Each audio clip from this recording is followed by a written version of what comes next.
takes time for healing, and you need to, for me, I always say tobacco saved my life. That's how come I'm here today. This is Thomas Lutit, or Matikanabeo in Cree, meaning tree man. He was 5 years old when a priest and a nun took him from his parents to a residential school like the one pictured here. This is the residential school in Moose Factory, Thomas's hometown, an Anglican school. But the government shipped him off to a Catholic residential school in Fort George, Quebec, a 300-kilometer journey across James Bay.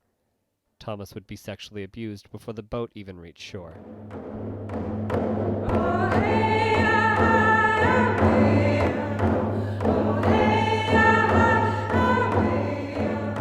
It was hard, and being at that young age, you don't know if that was good or bad when you're being sexually abused. Until later in life, I knew. We're here tonight at St. Paul's Eastern United Church. Tonight the church is holding an event that looks at one of the more difficult chapters of its history, the history of residential schools.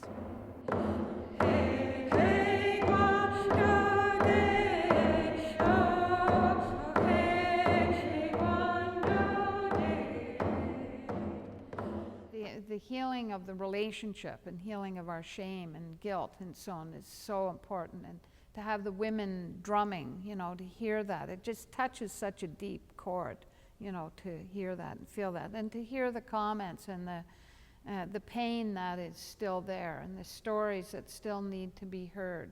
We offered Thomas a pouch of tobacco wrapped in red cloth. It's a sacred symbol of peace and a spiritual plant used for traditional healing. We gave him this offering as Thomas was sharing some of his more difficult stories. They're scared to go to the washroom, and I was scared to go to the washroom because you smelled a cigar, and there are times, and we knew there was somebody there. When I didn't go to the washroom. Then that night, I dreamed that I went to the washroom. But next morning, you get up. I got up, and my bed was wet. I tried to turn the mattress over and take it to the closet just down a few feet away from us. When I came out of that closet, and there was somebody waiting for me there, and they caught me doing that, and they asked me to go get the sheet back. And I got the sheet and put it on my bed. They told me to kneel by my bed and face down on the wet sheet.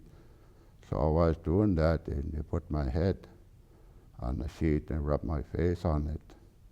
And that's one of the things that happened, not only me, it happened to many others that I see. Jerry Villeneuve is a volunteer at the Odawa Friendship Center.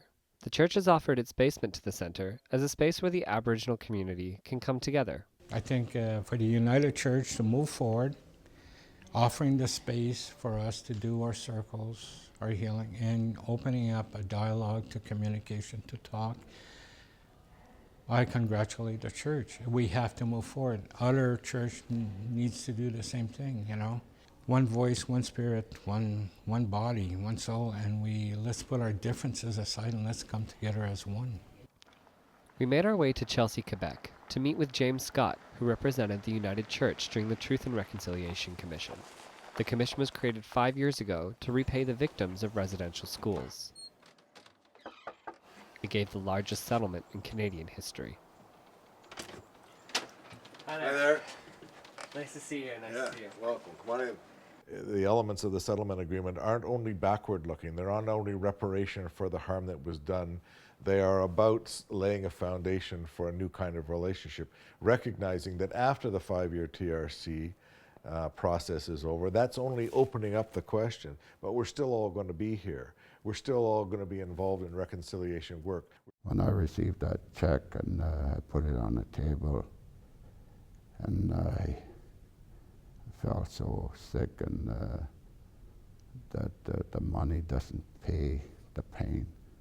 The pain's always there, and I shared that to my wife, and that pain, that check is a dirty money, and I didn't keep that check. I passed it on to my grandchildren. Although Thomas went to a Catholic residential school, the stories of assimilation and abuse are similar to those of other survivors. Now the United Church is trying to reconcile its racist past. One small gesture was updating its crest. The background used to be kind of a blue, and now it is the four colors of the medicine wheel: yellow, white, red, and black. There is an inherent kind of theology there, which is expressed in this Mohawk phrase. So we are challenging people, and they are picking up the challenge in many ways across the country in congregations to get to know their neighbors, to get to know Aboriginal people. Noel Salmond is a religious studies professor at Carleton University. Well, I think these symbolic gestures are important. For instance, the Prime Minister's apology in Parliament was significant and important, and a gesture like changing the crest of the United Church is important and significant. But obviously it has to go beyond that to actual on-the-ground changes and restitution. Apologies are a beginning, but they're nowhere near sufficient. They're necessary but not sufficient, because what we fundamentally need is restitution, and restitution means land. Many years I hated those churches, but today you cannot hate the church. It's the person that hurt you should be apologizing, not the church. The church is a building where they worship. It's just a building. Chris O'Gorman for the 25th Hour.